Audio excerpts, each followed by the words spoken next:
जितनी भी horror stories की किताबें होती है वो उन सबको बैग में डालकर जलाने के लिए नीचे लिफ्ट से जाता है जहाँ पर बेसमेंट है। पर जब लिफ्ट का दरवाजा खुलता है तो बहुत ही अजीब जगह पर पहुंच गया होता है जिसके बारे में उसे कुछ नहीं पता। सामने टीवी होता है जिस पर बच्चों का प्रोग्राम चल रहा है। यहाँ पर पाई भी होती है और वो उस पाई को खा लेता है जिसके बाद वो बेहोश हो जाता है। जब उसे होश आता है तो वो यहाँ से निकलने की बहुत कोशिश करता है लेकिन वो यहाँ से नहीं निकल पाता। और तभी उसके सामने एक विच आती है जो एलेक्स को हवा में उठाती है और कहती है कि अब मैं तुम्हें मारने वाली हूँ। अगर तुम चाहते हो कि मैं तुम्हें आजाद कर दूं तो तुम्हें मुझे बताना होगा कि तुम्हारे अंदर कौन सा ऐसा टैलेंट है जिसकी वजह से मैं तुम्हें यहाँ से जाने दूं।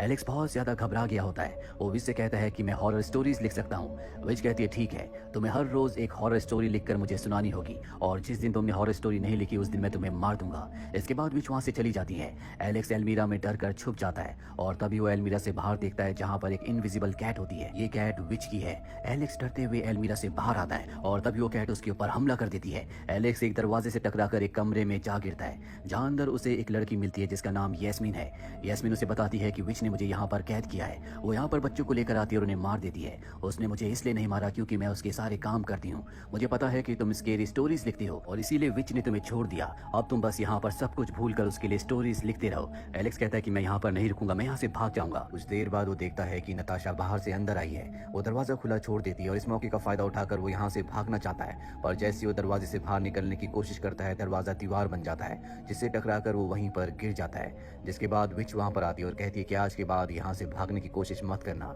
और अब वक्त आ गया है जब उसे विच को कहानी सुनानी होगी। विच कहानी सुनने से पहले अपने चेहरे पर एक स्प्रे डालती है और एलेक्स से कहती है कि मुझे अब कहानी सुनाओ। यहाँ पर घर हिलना शुरू हो जाता है। विच कहती है कि जल्दी तुम्हें मुझे कहानी सुनानी होगी और अब एलेक्स विच को कहानी सुनाना शुरू करता है जिसका नाम प्ले ग्राउंड है, जिसमें एक बच्चा कब्रिस्तान जाता है क्योंकि उसकी दोस्त की मृत्यु हो चुकी है। उसकी आत्मा को आखिरी गुड बाय कहना चाहता है। जब वो उसे गुड बाय करके वहां से जा ही रहा होता है वहां पर जो दूसरी आत्माएं होती हैं वो उस बच्चे को वहीं पर फंसा के रखना चाहती हैं और उस बच्चे की दोस्त उसे किसी तरह से वहां से निकाल देती है।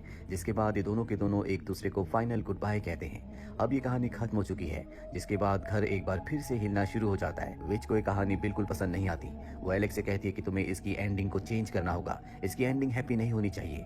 जिसके बाद एलेक्स एक बार फिर से कहानी की एंडिंग चेंज करके उस बच्चे को वहीं कब्रिस्तान में फंसा देता है और अब विच इस एंडिंग से सेटिस्फाइड है, इसीलिए यहाँ पर घर भी हिलना बंद हो जाता है। वो एलेक्स को वार्न करती है कि कभी किसी कहानी की हैप्पी एंडिंग नहीं होनी चाहिए। वो उसकी किताब को भी देखती है जिसमें उसने कहानियां लिखी होती है।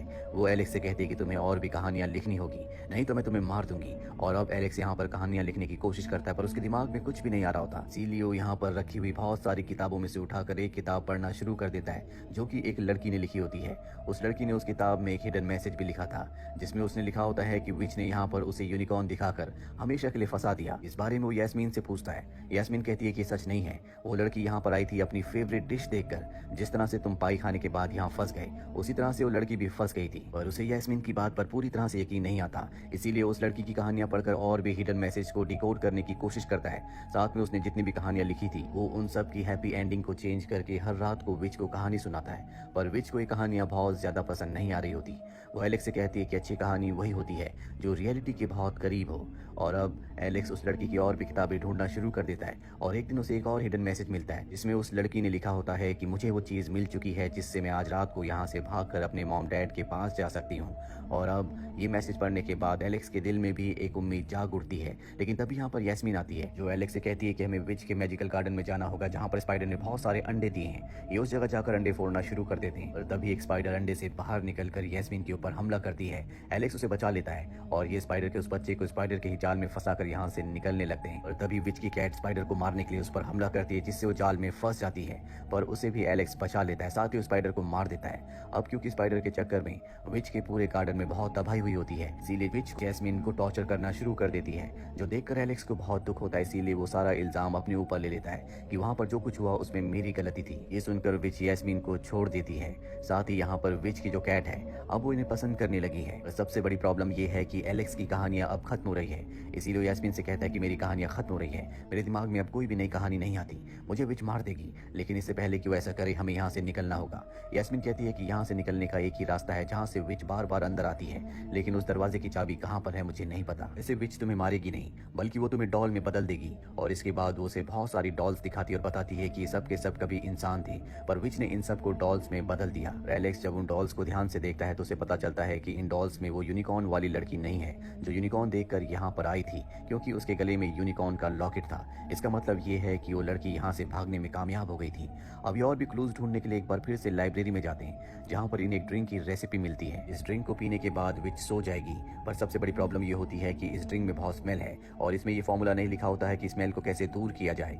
एलेक्स कहता है कि मैं विच को एक ऐसी कहानी सुनाऊंगा जिस कहानी को सुनने के बाद वो खुद हमें बताएगी कि स्मेल को कैसे दूर किया जा सकता है। और अब रात को एलेक्स जब विच के पास जाता है तो वो इसी तरह की कहानी सुनाता है, जिससे वो विच को मैनिपुलेट कर देता है और विच खुद उसे बता देती है कि उस ड्रिंक को कैसे बनाया जा सकता है जिससे कि किसी भी स्मेल को दूर किया जाए। ये दोनों के दोनों अब बहुत खुश हैं, इसीलिए विच के मैजिकल गार्डन में जाकर उन सब चीजों को लाते हैं जिससे स्मेल दूर करने वाला ड्रिंक बना सकते हैं। और उस ड्रिंक को बनाने के बाद ये उस दूसरे ड्रिंक में डालते हैं जिससे विच सो जाएगी। पर जब ये उस लिक्विड को उस ड्रिंक में डालते हैं तो उसका कलर चेंज हो जाता है, जिससे डर जाते हैं क्योंकि अब विच को इनकी चालाकी का पता चल जाएगा। वहीं बाहर विच अपने खाने का, अपने ड्रिंक का इंतजार कर रही होती है। ये दोनों अंदर डरे हुए होते हैं और तभी वो ड्रिंक जिससे विच को सुला सकते हैं वो गायब हो जाता है। इसके बाद इनकी परेशानियां बढ़ जाती है क्योंकि समझ जाते हैं कि विच को इनकी चालाकी का, इनके प्लान का पता चल चुका है। लेकिन उस ड्रिंक को और किसी ने नहीं बल्कि विच की कैट ने ही गायब किया होता है, जो कि अब इनकी दोस्त है। वहीं बाहर एलेक्स को जाना पड़ता है जहां पर उसने आज कहानी नहीं लिखी होती, इसीलिए वो खाली पेजेस को देखकर विच को कहानी सुनाना शुरू करता है। पर विच को उस पर शक हो जाता है। वो उसकी नोटबुक उससे छीन लेती है और देखती है कि पेजेस खाली हैं। विच को अब गुस्सा आ जाता है। वो एलेक्स के ऊपर हमला करने के लिए आगे बढ़ती है, लेकिन तभी वहां पर यैस्मीन आ जाती है जो उसे बचाना चाहती है। इससे पहले कि वो इन दोनों को सजा देती, वो अपने आप ही गहरी नींद में सो जाती है। दरअसल उसकी कैट ने उस लिक्विड से जिससे वो सो सकती है उसके परफ्यूम में मिला दिया था, जिसे वो हमेशा अपनी बॉडी में लगाती रहती है। और अब ये उसकी चाबी को निकाल कर इस घर से बाहर भाग जाते हैं जहाँ पर जंगल है। पर जल्दी ने समझ में आ जाता है कि ये जंगल नहीं है बल्कि ये भी उसी अपार्टमेंट का हिस्सा है जिस अपार्टमेंट में विच ने इन दोनों को कैद किया है। अभी यहाँ पर एक यूनिकॉर्न आ जाता है जो इनके ऊपर हमला करता है। ये उससे बचने के लिए यहाँ से भागते हैं जहाँ पर इन्हें आगे कैंडी से बना हुआ घर दिखता है। उस खुशबू की तरफ अट्रैक्ट होकर यैस्मीन उस घर की तरफ खींची चली जाती है। अंदर जाकर वो कैंडीज केक खाती है। एलेक्स भी वहाँ पर पहुंच जाता है, वो उसे भी केक खाने को देती है, जिस केक को खाने के बाद ये दोनों के दोनों बेहोश हो जाते हैं। एलेक्स को जब होश आता है और बाहर जाता है तो देखता है कि विच अब यहाँ पर आ चुकी है जिसने यैस्मीन को और अपनी कैट को कैद कर दिया है। साथ ही यहाँ पर परफ्यूम की बहुत सारी बॉटल्स होती हैं। दरअसल ये परफ्यूम की बॉटल नहीं है बल्कि ये एक तरह की पावर है जो बार बार वो अपनी बॉडी में डालकर अपने आप को पावरफुल बनाती है। वो यहीं पर रखे हुए कॉफिन की तरफ इशारा करती है जिसके अंदर कोई गहरी नींद में सो रहा होता है। और अब वो बताती है कि मेरा नाम नताशा है, मैं भी तुम्हारी तरह कभी यहाँ पर कैद थी। और कॉफिन के अंदर जो सो रहा है दरअसल वो असली विच है। इसके बाद वो अपने गले का लॉकेट भी इन्हें दिखाती है जो कि एक यूनिकॉर्न का लॉकेट होता है। जिसके बाद एलेक्स को समझ में आ जाता है कि ये वही लड़की है जिसने वो सीरम बनाया था जिससे उसने विच को सुला दिया था और यहाँ से भागने में कामयाब हो गई थी। विच यानी कि नताशा इन दोनों को बताती है कि जब मैं यहाँ से भागकर अपने घर गई तो मैंने देखा कि मेरे पेरेंट्स घर को बेचकर जा चुके थे। मेरे पास जाने के लिए कोई भी जगह नहीं थी, इसीलिए मैं वापस इस जगह पर आ गई और विच को हमेशा के लिए सुलाकर मैंने उसकी जगह ले ली। मैं जो तुमसे कहानियां सुनती हूँ ये कहानियां बहुत जरूरी है क्योंकि जब तक हम विच को कहानियां सुनाते रहेंगे तब तक वो सोती रहेगी। अगर हमने उसे कहानी नहीं सुनाई तो वो जाग जाएगी। और अब क्योंकि कहानी का वक्त हो चुका है तो वो एलेक्स से कहती है कि तुम्हें कहानी सुनानी होगी। पर एलेक्स के पास आज कोई भी कहानी नहीं होती और यहाँ जमीन हिलना शुरू हो जाती है जिसका मतलब ये है कि विच उठ रही है। इसीलिए एलेक्स अपनी कहानी सुनाता है। वो बताता है कि मैं हॉरर स्टोरीज लिखा करता था लेकिन मेरे जितने भी दोस्त थे वो सब मेरा मजाक उड़ाते थे, सिवाय मेरे बेस्ट फ्रेंड के। पर एक दिन उसने भी मेरा मजाक उड़ाया जिसके बाद मेरा दिल टूट गया और मैंने तय किया कि मैं अपनी स्टोरीज की जितनी भी बुक्स हैं वो सब जला दूंगा, जिन्हें जलाने के लिए मैं लिफ्ट से नीचे आना चाहता था। पर मैं यहाँ पर फंस गया। यहाँ मुझे यैस्मीन और कैट मिली जो कि मेरे अच्छे दोस्त हैं, इसीलिए मैं यहाँ पर खुश हूँ। और अब क्योंकि एलेक्स ने हैप्पी एंडिंग की है इसीलिए असली विच जाग जाती है जो कि पहले वाली विच यानी कि नताशा के ऊपर हमला कर देती है। यैस्मीन, एलेक्स और कैट यहाँ से भाग जाते हैं। वो उस दीवार के सामने पहुंच जाते हैं जहाँ से दोनों बच्चे इस घर में फंस गए थे जिसे खोलना बहुत मुश्किल है।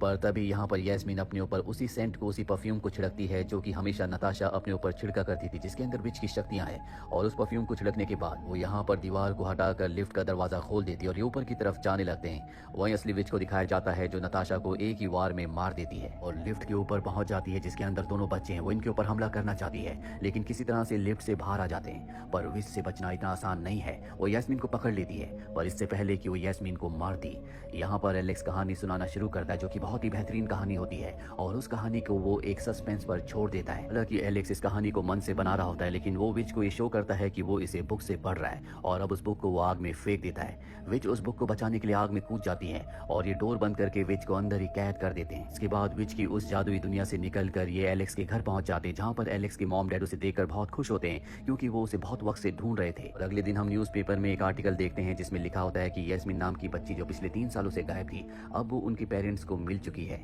यानी कि यस्मीन अपने घर वापस पहुंच चुकी है। यस्मीन एलेक्स से मिलने के लिए आती है क्योंकि अभी दोनों बहुत अच्छे दोस्त हैं और वो एलेक्स को एक नोटबुक देती है ताकि वो अपनी हॉरर स्टोरीज उसमें लिख सके। साथ ही एलेक्स के पास वो कैट भी है जो नताशा विच की थी। वहीं हमें उस अपार्टमेंट को दिखाया जाता है जहां पर इन दोनों बच्चों को कैद किया गया था। वहां पर उन छोटे बच्चों के स्टैचूज होते हैं जिन्हें नताशा ने एक स्टैचू में बदल दिया था और अब वो जगह क्रैक होना शुरू हो जाती है। पर तभी हमें एक हाथ दिखाया जाता है जो कि नताशा विच का है, यानी कि वो अब भी जिंदा है। और इसी के साथ ये कहानी यहीं पर खत्म हो जाती है। उम्मीद करते हैं कि ये कहानी आपको पसंद